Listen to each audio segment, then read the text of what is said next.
Hello and welcome to another episode of For the Love of Sports. My name is Michael Rasile, and I'm here with Aaron Katzman. And this is the show where I get to talk about sports, I get to talk about business, and I get to talk about everything in between. Aaron, how you doing today, man? I'm great. Thanks for having me, Michael. It's a good day to be alive, man. I love your background. For everybody just listening, we got a nice green background, got some trees there. Looks like you're enjoying this work from home lifestyle just as Well, much I'm as I I am. normally sit inside with bare walls behind me and no imagery, so I figured I would branch outside on a nice day to at least get some trees behind me for a little visual.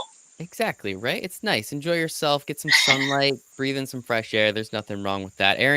He works at ESPN and for the ACC Network. He is an award-winning coordinating producer. So I'm very excited to A, learn how you won that award. It was an Emmy, by the way. And B, what the heck a coordinating producer is, I'll be honest. Not 100% sure. So I'm excited to have this conversation. But Aaron, the first question I have for everybody on the For the Love of Sports podcast is, why do you love sports so much? That's a great question. I think I'm sure everyone you talk to gives you similar but different answers. I think for me, it's the ability to connect with anyone. I grew up playing sports, watching sports. Family watched sports together, played sports together. I have a younger brother who he and I did everything together and still do.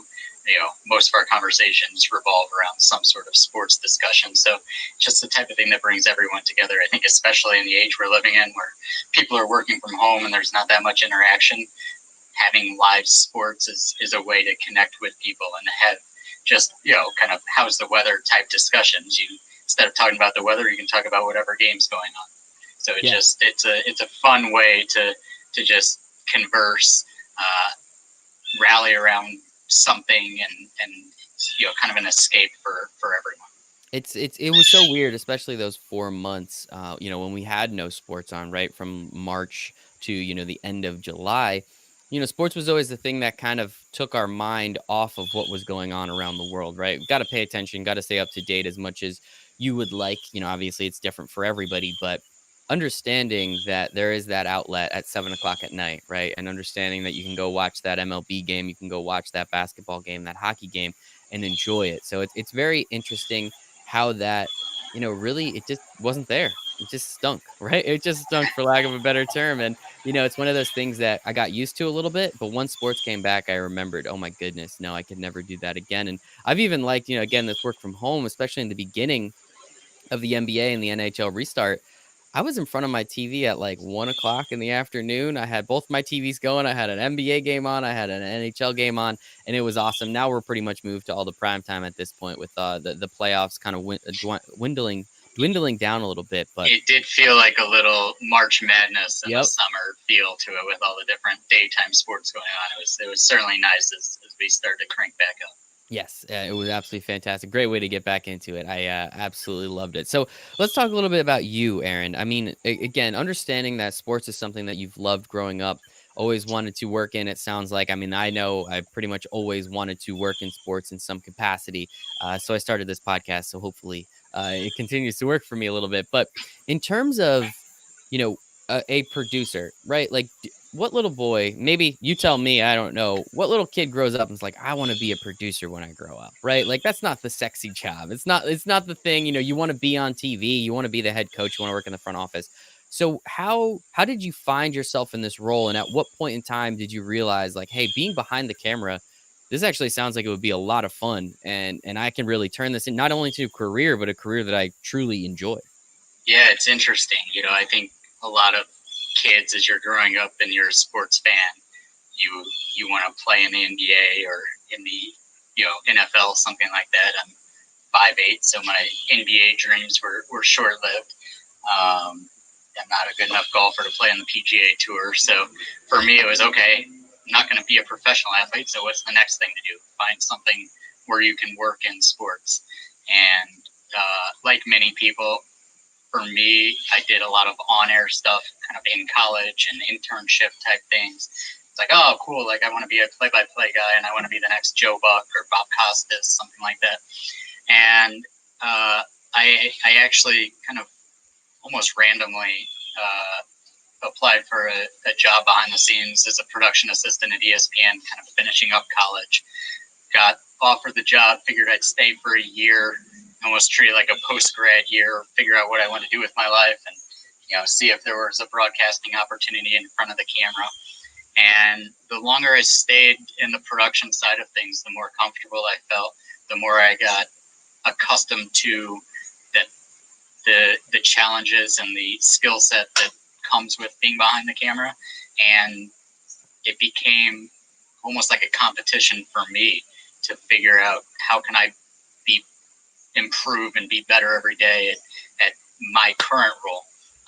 The other thing you kind of learn when you're behind the camera is you're watching. When you're a fan, you're watching on TV, you're watching the hosts.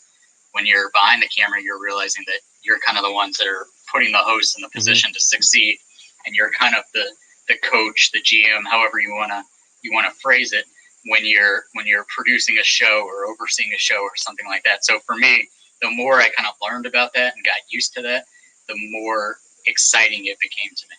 Yeah, and it is kind of cool understanding, and we're going to get into exactly what a producer does in a little bit, but understanding that you're the one that shows us, the fans, really what's going on, right? We're watching it, and I don't know why or how or what camera or this, that, or the other, but I'm going to watch it no matter what, and it's your job, and thank you for that, to be able to put it on in a way that I can enjoy it even more. And as you said, you're kind of leading the host, and you're doing what you need to do to make sure that we are all at home enjoying ourselves. And I just think it is fantastic. Again, just how you got into it. And as you said, you started that post grad year at ESPN, and now you're still there about 15 years later. So clearly you did something right, and you're enjoying it. And that's something that you really don't see too often in sports. Is you're told. I mean, you are told, especially in college, it's one of those careers that if you want to rise up through the levels of sports, you're most likely going to need to hop from city to city, to state to state. Now, you landed with ESPN, you landed with the largest sports network, especially here in the United States.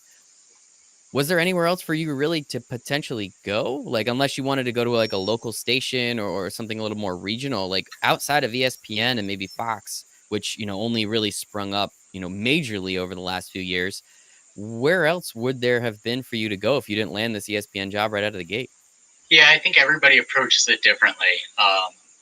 For me, I'm a Midwest guy at heart. I'm from St. Louis. ESPN's in Connecticut. I went to college in Boston. So as I was finishing up college, it's like, oh, I'm already in the Northeast. Let me send a resume into ESPN and see what happens. It's ESPN. It's like the Yankees or the Red Sox. You're at the top of the mountain if you get to work there. But if that hadn't worked out, I'm not sure, to be honest. There are people in this profession that start out in local news, local sports. There are a lot of people that have started out doing on-air reporting and go with, like you just said, bounce around from city to city for a few years, and then realize, okay, I'm 30 years old, I'm 28 years old, and I don't want to be in Topeka, Kansas, and my next step being Billings, Montana, and so on and so forth. I want to settle down, and I like the TV side of it, so I'm going to get behind the scenes and kind of zigzag my way that way. So there's really no magic formula for where you're going to fall or how you get to kind of where you ultimately want to be. Even at ESPN, there's people that have started at ESPN that have stayed there the whole time and are executives now, and there are people that started in local news and moved up. There are people that had totally different careers and then decided they wanted to change and they love sports and came over as a researcher or stats person or something like that and kind of learned the production ropes and have worked their way up that way. So there's really just no set do A, B, and C to get to point D. It's more zigzag, piece it together, be really flexible and open to opportunities, and then see what happens as you go. Yeah, I like the way you said it. There's no magic bullet to it, right? There's no consensus on how to get to where you want to get to. It's just understanding you got to do a lot of hard work. You're in an industry that is, the supply is extremely high, and so is the demand. So if you're not willing to do the work, someone else is just going to come in and do it for you, probably cheaper. So you really have to understand what you're capable of and what you need to do to get that job done. And in terms of, the thing, we love sports so much, we wanted to make this our career, right? And you're in a very interesting field because it's the TV aspect. So When I'm at home watching TV, it usually means, and again, I know I just spoke about how I was watching TV at 12 o'clock, watching these basketball and football or these hockey games. But normally, when I'm at home after work and when most of America after their 9 to 5s, that means that's your prime time, right? That's when you need to be at your best. How have you handled, obviously you've been doing it for 15 years, so clearly you've done a good job, but especially in the beginning, how did you handle, not being able to potentially sit at home on a Sunday and drink beer with your friends and eat chicken wings and watch football? You were the guy that had to go to work, and everyone was like, all right, see you later, Aaron. We're going to all enjoy ourselves. How did you kind of deal with that, especially in the beginning, not being able to, it's not that outlet it was before. Now it's your job, it's your career. Yeah, it's a great question. It was a tough transition on a number of aspects. First, you're getting thrown into a new job. For some people like myself, it was a first real job out of college. Mm-hmm. There wasn't a blueprint, like I had mentioned before, about what you do, and I was living in a spot where I didn't know anybody. So my friends from college who live in New York or Boston, they're working Monday to Friday, sort of normal hours. So then they want to go watch football on Sunday or meet somewhere, and I'm going to work, and my days off are Tuesday and Wednesday. And the days I'm working, I'm in the office until 1 or 2 in the morning. There was definitely a transition and one of those, like, is this really what I want to be doing? But then you kind of like pinch yourself and you realize you're driving through the gates of ESPN every day, and that's where you work. And I had friends who, if I got to the point where I was like, I can't believe I have to go to work on NFL Sunday, they, kind of poke fun at me and be like, you want to trade jobs? You can go to my, finance job or whatever other job, and we'll go to ESPN and sit there and watch sports all day on a Saturday or Sunday for you. So there certainly was an adjustment, but I think for me, just trying to keep the realization that I was working at ESPN, and what a great honor and just a fun job it was. Fun story, because so like I mentioned, I'm from St. Louis. So my senior year of college, I drove up to Boston with my brother, and we're driving through Connecticut, and we see a sign for Bristol, Connecticut. And we're both sports fans, so we're like, let's pull over and see if we can stumble on ESPN. So we drive down the road, we see ESPN, we pull into the gate. We're just like, hey, our security stops us. Hey, we're just big fans. Is there a tour? Is there a gift shop? Is there anything? And they tell us it's private property and we need to get off their grounds type stuff. So then when I went for my first day of work, I went through the same gate that my brother and I had gotten turned away from, a year before or whatever it was. I called him. I was like, you'll never guess where I'm going through, and just kind of taking that mindset and keeping that in mind when I would, especially early on, get a little down on having to work late nights or holidays or weekends and not having so-called normal off days. I think trying to keep perspective on, I might not have the normal off days, but I've got a pretty cool job. Certainly helped. Yeah, you have to keep everything in perspective. I think that's the most important part, because you're right. As you realize talking to your friends, just because they have a 9 to 5 and means they can do stuff after that or on the weekends doesn't mean they enjoy their job at all, right? Like, as you said, and I would have used the exact same examples. Like, do you want to trade this finance job for an awesome sports job at ESPN? No, thank you. Of course not. So it is unfortunate, and I think that's something that, for lack of a better term, really weeds a lot of people out in the industry. And I think that part's very important. Again, the supply, the demand, they're very high. You have to understand that you're going to be working nights, weekends, holidays, probably going to miss a couple weddings, a couple funerals, unfortunately. But at the same time, you work at ESPN, you watch sports, you get to deal with sports on a daily basis. I mean, there's a lot of people that would trade that for pretty much anything in the world. People would pay to have that job, and you're getting paid to do it, which I think is pretty darn cool. So one thing I want to understand, so you explained to us how you got behind the camera a little bit. What do you actually do behind the camera, right? Like a producer, we see it every single time. I watch my Mets game. So Gary, Keith, and Ron, they talk about the producer and how awesome he is and what, how fantastic he makes the show. But you're kind of like the unsung hero. I really don't say anything to the producer as I'm sitting there watching my TV. I talk to my TV. We have this nice relationship. I don't say anything to the producer unless they screw up, right? It's like an offensive lineman. It's an offensive guard. You don't really notice them unless they do something really bad. So, like, what exactly are you doing behind the camera to make sure I'm having the best possible viewing experience? So there are different levels, and I'll kind of give you the Cliff's Notes version of at least what my path has been. Like I mentioned, my first position was a production assistant, so that's entry level. At ESPN, you're assigned to produce highlights for SportsCenter or Baseball Tonight or some of the other shows. So you're tasked with watching a game. You log, transcribe the plays that are happening, and then you work with a supervisor to produce a highlight. You give we call it a shot sheet, basically a script to the anchor. They go on, they read your script, they make it sound really good. They have been watching every second of every game.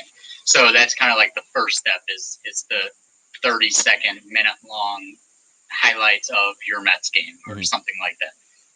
Then as you kind of work your way up to a producer, you become, as a producer, there's two different sides of this. There's the live game side. So when you're yelling at the Mets for making another error, that's the live game.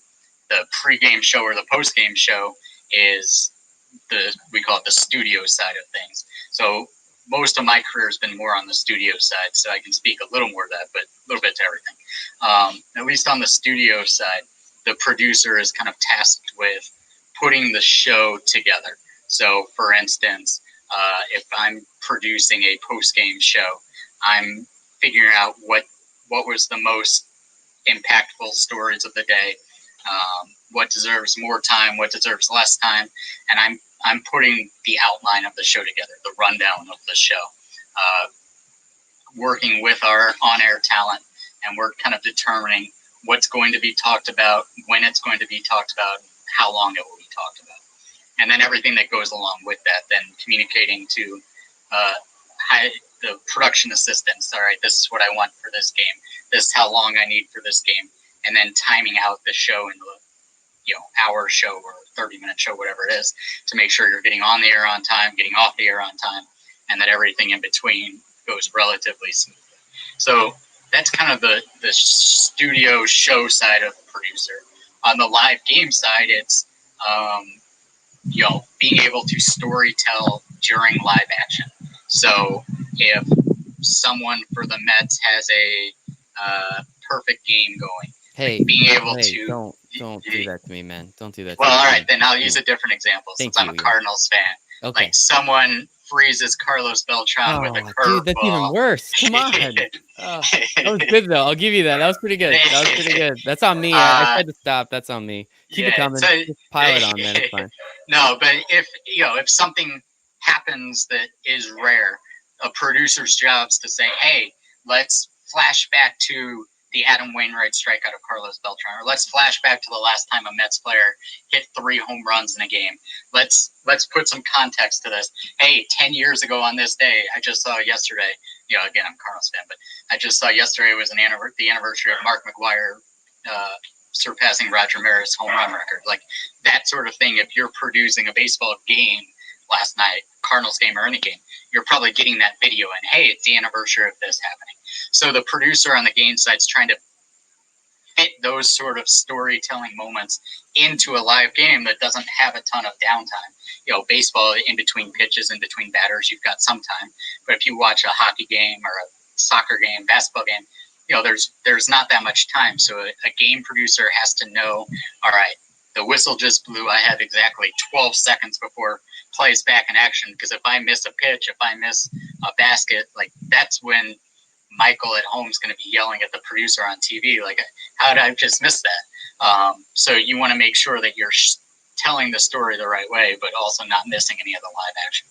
Yeah, it's so interesting to me, just that career path. Personally, I do love talking into a microphone. It is my favorite thing I get to do. Having conversations with you personally is an absolute blast. Aaron Katzman, again, of ESPN and ACC Network, Emmy award-winning coordinating producer. So we're going to get to that position in a second, I think. But just like the fact that this job exists, I don't know. It was me, maybe growing up, I was just, my parents said, no, go into business. You make money in business. So I was like, yeah, that's a great idea. So I kind of, got into business and then realized that there's this whole cool, career path behind the camera where you can go watch sports and do things like that. I think it's the coolest thing in the world. I love it. If I had a second shot, 100%, I would have done that. Not even a question. But little too far along now to turn around, and really don't want to get into any more debt. So we'll see what happens there. I But do. It makes you versatile, though, to have other experiences. Like I went to law school at night while I was at oh wow, ESPN, and even though I don't use the law degree, or you don't necessarily use the day-to-day stuff from your hmm previous job, like you still end up using some of the tools you acquire along the way with whatever you end up doing next. hmm hey, maybe then. Maybe there's still a shot for me. Exactly. Maybe there's still a shot for me. Yeah. But it's such a cool opportunity. I have a friend of mine. His name is Barry Landis. He works for Fox, and he is the executive producer for Sunday Football. He works with Kenny Albert, and it is cool. He brought me into the back of the truck once, and I was like, "This is incredible. This is your job?" He's like, "Yeah." I was like, "Oh my god." And now, of course, again, there's pluses and minuses, and I hated my job at the time, so I was really infatuated with his. But it is just so cool, just some of the stuff that you guys and girls get to do behind the scenes that, again, when you really break it down, you're watching sports for a living. Now, I know there's a lot of other BS that goes involved with it, and there's politics and there's all that stuff, but it is just so cool. So kudos, congratulations again, Aaron. So what exactly, so in terms of, as we were talking about, right? The producer really only gets a shout out from the announcers because they're great and they've been doing it for 50 years and yada yada yada. But then this producer gets shouted out by me, someone like me, just sitting on their couch. I remember the first pitch of the MLB season, that Washington Nationals New York Yankees game. They missed the pitch. Carl Ravitch comes back on. He's like, "Yeah, sorry everybody. It's actually the second pitch. It's already an 0-1 count or whatever." And we're all just like, "How the hell do you do that? How does something like that happen on such a huge scale? Like, how does someone let something like that just, how do you mistime that to miss the first pitch of the first game of the MLB season, especially again, after we've been on a layoff for so long? How does something like that happen?" Yeah, you never know. I mean, I think that's the beauty of live TV is Yes. anything can happen. Sometimes I don't know in that specific instance, but sometimes if you're in a game, like the commercial break is supposed to go 2.5 minutes, and the person who's communicating with the game producer in the truck tells the referees or the umpires to start sooner than they should, and it's just one of those types of things. Sometimes the timing's a little off, and you miss a pitch or you miss something. So it's I think that's part of the beauty of live TV is you just never know. You never know what's going to happen. You always have to be on your toes. As soon as you think you're in a good position, that's when you probably end up getting screwed over because something will happen that you're not ready for. So as a producer, coordinating producer, whatever, part of your job is to think of kind of worst case scenarios. What happens if A, B, and C happen? How am I reacting? That sort of thing, and then adjusting on the fly. So that becomes, the more comfortable you get, the more used to it you get. That becomes part of the fun of the producing part of the world. I was gonna say the live aspect of it. Like, I've always loved working events. I've always loved, I worked for a catering company when I grew up a little bit. So going to weddings and like watching stuff light on fire, and then needing to, figuratively, of course, not literally, but putting out those types of fires. I worked at a restaurant, and it was always just go. I always really loved that aspect, and I think live TV is on a much bigger scale, of course, than me working as a waiter in a diner. But how does that get really stressful sometimes? Like, as you said, you're always just thinking of like the three worst things that could possibly go wrong at any point in time. That has to like kind of drain you mentally, right? Yeah, it's sort of. I mean, it's high and low, and I think that's part of the trick. You always hear an athlete say they don't want to get too high, they don't want to get too low, and like by no means do I want to compare being behind the camera to being Yes, on but the field, but it is kind of the same in the sense that you can't let yourself get too low if something goes wrong during a show or a game.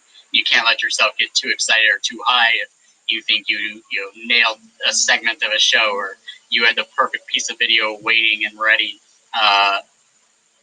in a live game. Like I was watching an NBA game the other night, and Michael Porter Jr. had a great dunk over someone, and the director of the game like cut to Porter's dad instantaneously, and it's like, wow, how'd they already know that his dad was there? They had a graphic with Michael Porter Sr.'s name on it and all this kind of stuff. It's like, wow, that director must be really proud of himself. But if the director had missed the next basket, then all of a sudden they go from, hey, great work, to what are you doing staying on that shot so long? So there certainly are stressful moments. But I think that's what the challenge is for someone that's behind the camera is how do you grow and learn and Mhm. react to those challenging moments and those moving parts. For me, doing a show, I always said I enjoy producing when things are off script and things aren't following our kind of Mhm. projected show rundown, because that's when it gets fun. When something crazy happens or wild happens, part of where what I was doing before my current role was working on College Gameday, both on the football and basketball side. And we're doing a traveling road show with fans, so you never know what may happen. So some of the best stuff is the organic moments that you just react to on the fly, and then you have to figure out how you're going to adjust the timing and the discussions and things like that after the fact. College Game Day is one of my favorite programs in all of TV. So thank you, Aaron. I appreciate you for what you do because I love College Game Day. It's a little hokey sometimes, but we enjoy the heck out of it. And obviously, the signs are always, always, always the best. So I do have a specific question about that. Then, when did you finally notice that there was a Washington State flag in like every single shot ever? Like, was that something that was known from kind of the get go, or did it take a little while for you guys to be like, wait a second, this dude or this flag has been here for like the last like 4 years? Because then I remember you guys did a really great piece on it either last year or the previous year. I can't remember exactly what it was. There was like this whole like elaborate system of like people all around the country to get this flag to all these places. It was absolutely nuts. So like, was that you actually out of curiosity? Was that your story or? It was not mine, but I was part of that show with the piece you're talking about. I was in Mhm, it at Washington State in Pullman mhm, for that show. Um, the story is unbelievable, and it started well before I was part of the game day mhm. mix. I don't know all the details, but it definitely took a little while before there was a realization of, hey, this flag keeps showing up every week. But the Washington State faithful, I mean, like you mentioned, they've got just this elaborate planning scheme, and as soon as game day would announce where they're going each week, the Washington State group, I think there's a group email chat or group, Facebook group or Mhm. whatever, be like, all right, who's an alum that lives in Orlando, Florida? Who's an alum that lives in Tuscaloosa, Alabama? Who can get the flag? Okay, so and so is available. We'll ship them the flag so that they can take it and wave it during game day.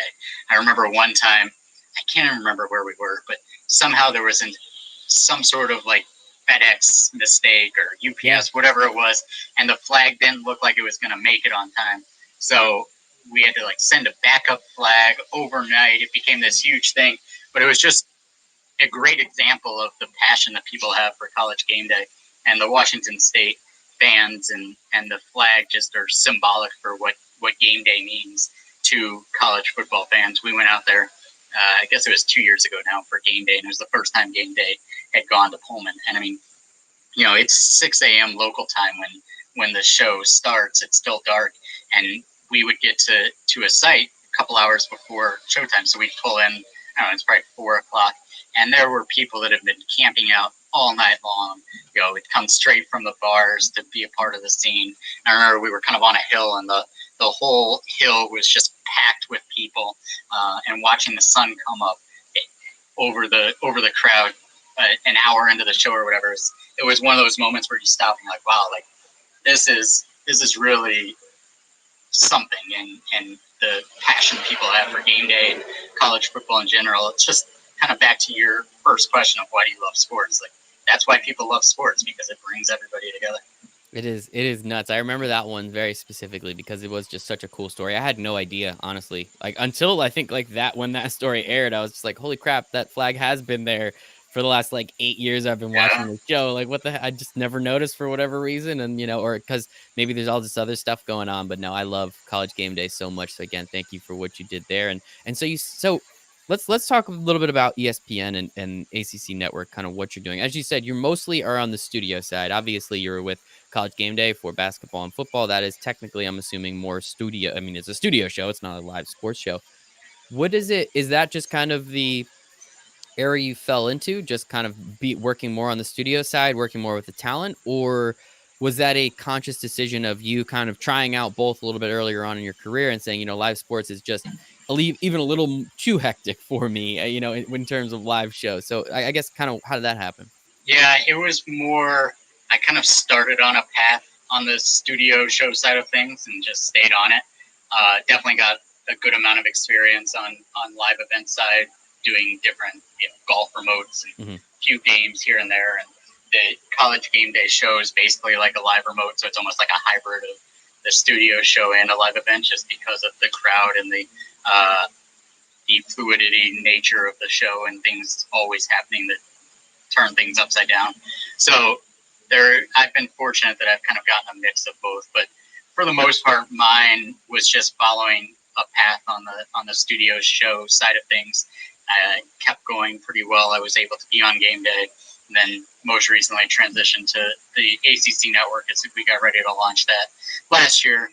So now I get to oversee all of our studio programming for ACC Network. So it's just been kind of a long path Hmm. throughout the studio side of things. And so with obviously the pandemic, we saw the NCAA March Madness get canceled. We then saw all pretty much spring sports get canceled. We're now going into football season. It looks like the ACC is going to play, but as we know, the Pac-12, the Big Ten are most likely not going to potentially start like in January or something, which why even bother at that point? That's a whole nother question. But with what's going on, and I don't want to speculate on if the season's going to shut down or this, that, and the other, but how, like, as a studio within the studio, what the heck have you guys been talking about from like March until like from March to April? I assume it was like, oh no, everything shut down. And then from April to July, what the heck are you talking about? And then eventually football can come around and you can start talking about what'd you guys talk about for that entire like dead period where there was nothing going on? Yeah, it's wild, right? This Saturday will be exactly 6 months to the day since the ACC men's basketball tournament shut down Hmm. and the rest of college sports basically shut down.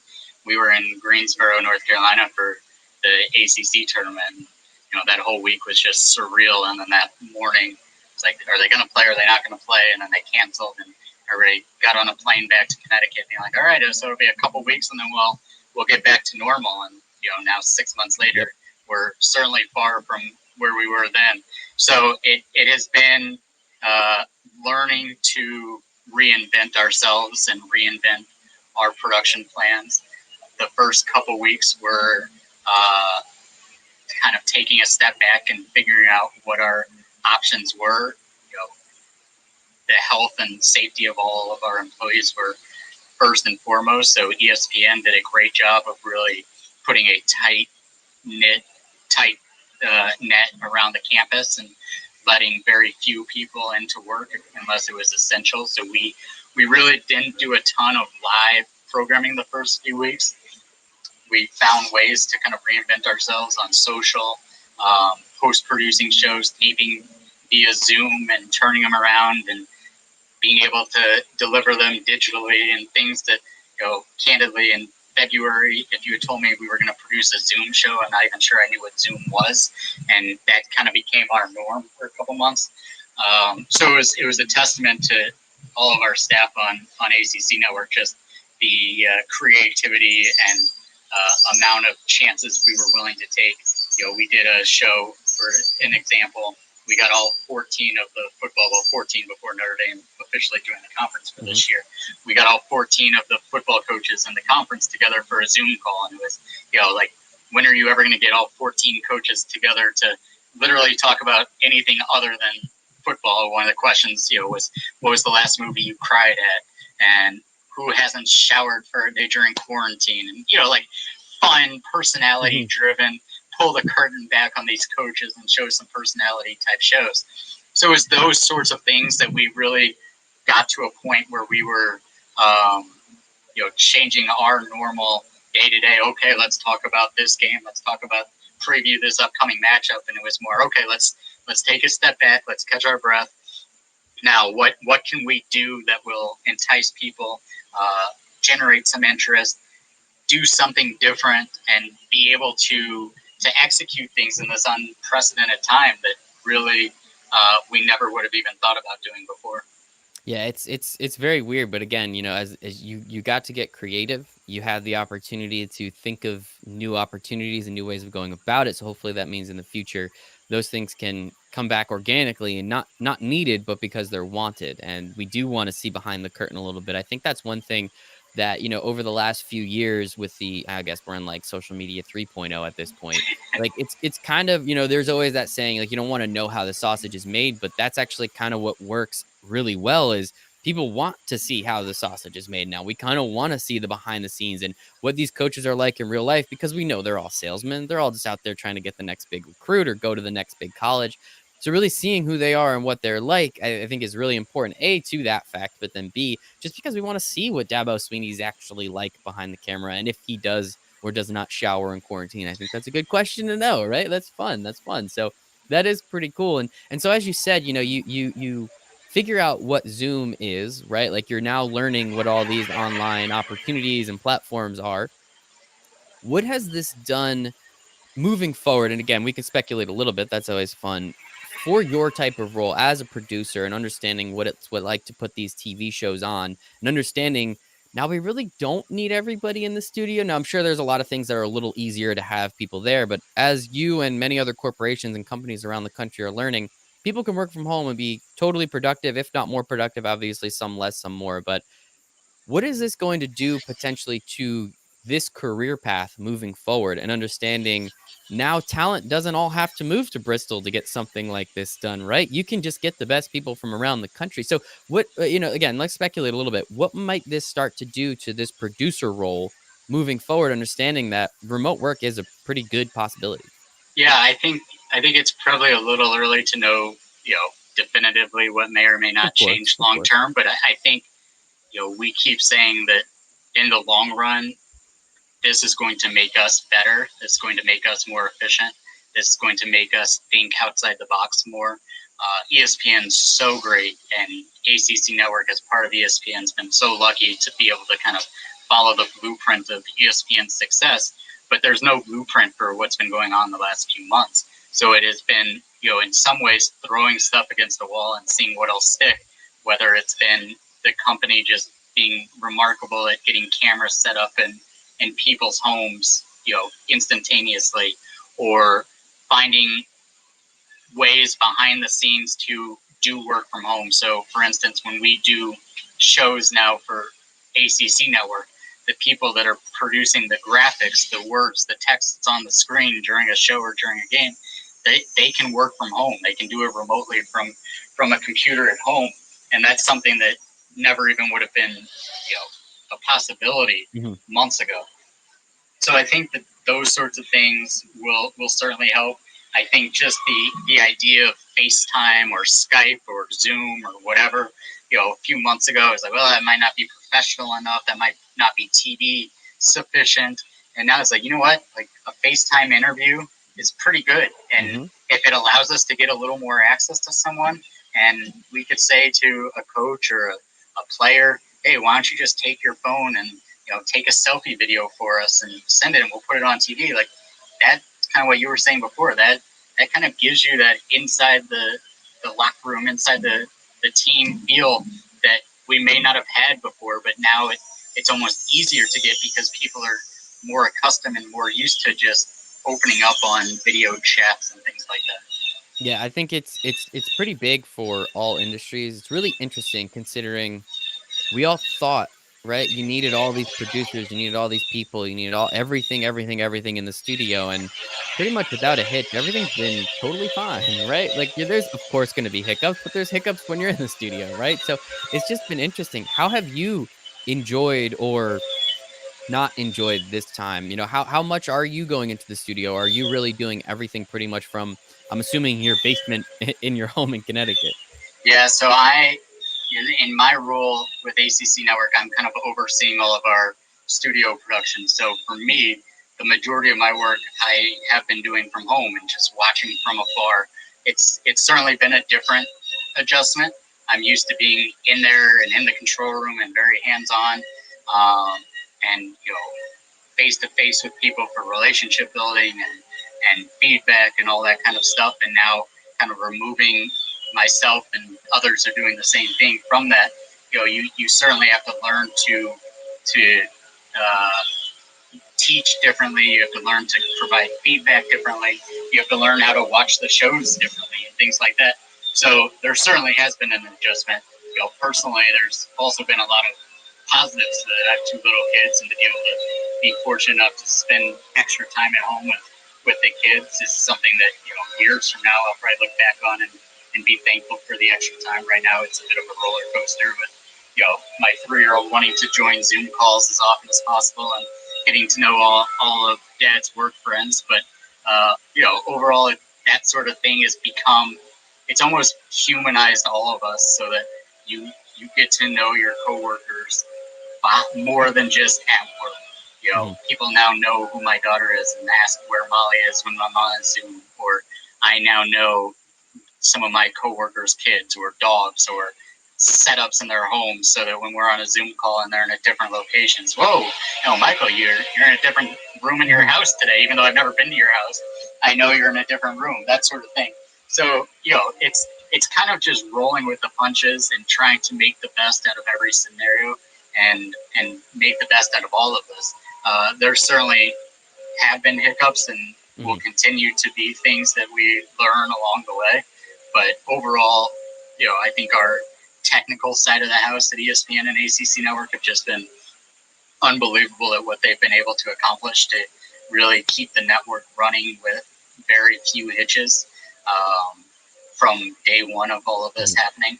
And now, now that we're into month 6, month 7 of this, it's almost like this is pseudo normal at this point, and people are just learning to live with it. Yeah, it is pretty crazy how quickly everyone was able to adapt, and thankfully in a good way. And as you said, you're getting used to it, and it's becoming the new normal a little bit, which I think is awesome. So hey, if it's working, if it ain't broke, don't fix it. Right? Nice and easy, nice and easy. So we do have college football. College football is like kind of quasi started. There was like a Navy game the other day, which was kind of a joke. Thankfully, I didn't watch that one. I think I watched whatever the first game on ESPN was, some two FCF schools going at it. It was kind of fun and then got real boring, but I watched almost all of it because football's back, baby. Football's back. Obviously, we have the NFL starting tomorrow. Very excited about that. So I'm sure ESPN's getting very pumped because now we're going to have some new content to go after. In terms of the ACC network, ACC is one of the schools that is, or one of the conferences that will be playing football this upcoming season. It's an ACC only schedule. It's going to look weird. It's going to look wacky, but hey, we're going to enjoy it. We're going to do everything we can. From your point of view, how excited are you just to have something real to talk about again? Real football will be back, which means you guys in the studio, especially guys and girls in the studio, you'll have some, content to look at. You'll have things to look back on. That's an easy couple hours of, studio shows every single day just to look at those first few games coming up this season. It's great. We're couldn't be more excited. We have Miami and UAB kick off our season Thursday night, on ACC Network, and it's funny because 2 weeks ago we did a kind of our first football preseason show, Hmm. and it was one of those, like, we did it and it was like, oh, is this going to be the only show we do? Then we did another one and it's like, okay, like, this is good. And then all of a sudden this week or last week, it's like, hey, we're a week away from football. This is getting real now. And now it's like, all right, now we're really getting there, and now we're about to kick off. And you can just feel the excitement and the intensity building, whether it's within our company, ACC Network, ESPN, just fans in general. You can tell that people are genuinely getting excited for college football, NFL, all these things that people had question marks about, and didn't know if it would actually happen or not. Now, I mean, we're 24, Hmm. 28 hours away, but it it certainly feels like we're going in the right direction, and are ready to kick off tomorrow night. And I'm very excited. I'm going over a buddy's house. We have a sports equinox, by the way. We're gonna have football, baseball, basketball, and hockey on, and then we could throw in college football as well. So we're gonna have to find that fifth TV somewhere. Don't know where it's coming from, but we're gonna need to find it. But I'm just so excited to have football back, and just have all these sports back. And I think it's gonna be, and I'm kind of curious from your standpoint. I think the one sport that will be affected most by no fans is specifically college football, right? Like these stadiums hold 100,000 people. Like this is no joke. You feel that energy. I've been to some of these games, been to Penn State games in their heyday. I went to Rutgers, so I don't really know what like that atmosphere is supposed to be like, but I've been to big college football games before, and there is that feeling, man. I don't know what that feeling is, but I'm getting tingles just thinking about it. How do you think this is going to affect the play on the field potentially, and understanding that, it's just going to be an offense versus a defense on a field and kind of an empty stadium? I know some stadiums will have a couple thousand fans, but let's be honest, that couple thousand is not going to make up for the other 100,000 that's not there. So how do you feel, again, coming from the studio side, I guess, I don't know if that's an angle you guys are going to play a lot, but how do you think that's just going to affect the sport in general? Yeah, I think from both the studio side and the live event side, it'll be different. I think looking at the NBA, Major League Baseball, or hockey as examples, when the NBA bubble started, you were like, oh, they're not going to be fans. It's going to be so weird. And then after about 30 seconds, it's like, hey, there's good basketball. And away we go. I don't think the quality of games were any less because there were no fans. Just think you kind of learn to watch the game a little bit differently. Same with baseball or hockey. And I think that'll be the same with college football, the NFL, whatever the case may be. It might be a little weird at the beginning, but you're still going to watch a game, and two teams are going to suit up and play. Dabo Swinney was quoted this week. Clemson plays Wake Forest on Saturday to start their season, and there was some talk about Wake Forest piping in natural crowd noise, as a lot of schools and teams are going to do. And Dabo said, they could play any sort of oldies music for all I care. I'm just excited to be playing football. And I think that's really the case with everyone is, it might look and feel a little bit different, but football is football, and sports are sports. And we're excited just to be back and playing. And then I think from the TV side of things, it's okay. How can we take advantage of this? And whether it's a live game, how can we showcase different camera angles because there are no fans? How can if you watch the PGA Championship golf earlier this summer, ESPN had drones flying over the course, and part of the reason for that is because there were no fans, so it was easier to be able to fly a drone and get unique camera angles. I think it'll be the same type of thing with football, both NFL and college, is trying different things. The NBA's had a rail camera that goes along the side of the court. All those sorts of unique technological advances is something that all companies will look at to try to take advantage of. And then the other part is, okay, if there are no fans, for college football especially, there's no fans, and fans are what really make college football what it is. How can we take advantage of the fans that are home watching games when they're normally at the game? So, can we produce a game or a show to the fan like yourself, who's going to a buddy's house and watching 4 or 5 TVs and having a tailgate in a garage instead of in a parking lot outside of a stadium? So it's really trying to take a sort of negative and turn it into a positive. 100% agree, man. I'm curious to see what's going to happen. I think there's going to be some fun stuff. Again, it's going to be weird. I totally agree with you. NBA, totally fine. There's only been one moment this entire NBA postseason, or two, I guess, that I wish there was fans. That one, the first game with LeBron and the Clippers, where he misses a shot, puts it back. That would have been sweet in LA. Yeah. And then the Luka shot, of course, that would have been just bonkers in Dallas. But outside of that, I mean, everything else has been the play has been great. I think it has affected some series, considering, going down 2-0, going back, or at 1-1, especially like this Lakers Rocket series would have been 1-1, and then they go into Houston. Not it's 1-1 and still on a neutral court. So I do think it has affected some things, but I think it just means the best team is legitimately going to win all of these series because there's nothing that can swing the momentum as much. That's right. Definitely the home field advantage part will be interesting. But I think for college football or the NFL, home field advantage will still exist. I was talking to somebody just yesterday about, especially on the college side, there might not be fans in these home stadiums, but the road team still has to travel and stay in a hotel and, have a different set of experiences than they've had for the last 6 months. And especially the first couple weeks of teams traveling and being on the road, that might feel different. That might be a tough adjustment because you've kind of gotten into this norm of staying in your little bubble for the last 6 months, that now if you're being pulled out of it and put into something else, Like it might be more of a home field advantage. We'll just have to wait and see. Just wait and see, especially for those first few weeks. I think that's going to be is going to be very telling. And then the last thing, Aaron, I do want to talk to you about.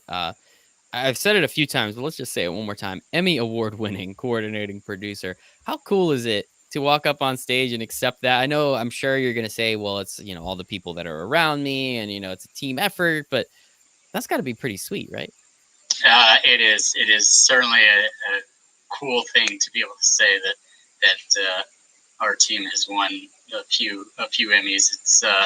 It's one of those things where you don't really think about it too often, and then someone will come in my house and they'll see it. What's that? And it's one of those like, oh yeah, this is a pretty cool thing. So yeah, it's I mean, like you said, and it's true. It's not cliche, but I'm such a very small part of any of those that just being able to be part of a team on like a College Gameday that's been so successful for years, and to be able to come in and try to help be a small part to keep the ship going in the right direction is great. And it's a great, tremendous honor for me just to be able to kind of have my name associated with them in some form.